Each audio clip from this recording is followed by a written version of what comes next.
అందరికీ నమస్కారం స్వామి. గత కొన్ని రోజులుగా నా విషయంలో నా సినిమా గురించి జరుగుతున్నటువంటి కొన్ని ఫేక్ వార్తల గురించి ఈరోజు నేను మాట్లాడడానికి మీ ముందుకు రావటం జరిగింది. చాలా రోజులుగా ఇది సర్క్యులేట్ అవుతుంది ఈ ఫేక్ న్యూస్, కానీ అప్పుడే స్పందిద్దాం అనుకున్నాను. కానీ మన సమాజంలో చూసేటువంటి ఎన్నో న్యూస్లతో పోలిస్తే ఇది న్యూస్ కాదేమో అని నేను వదిలేశాను.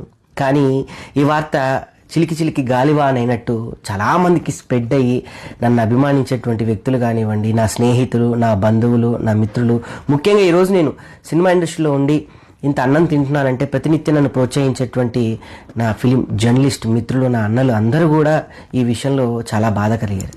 అందుకని దీని గురించి స్పందిద్దామని ఈరోజు ఈ వీడియో చేయటం జరుగుతుంది.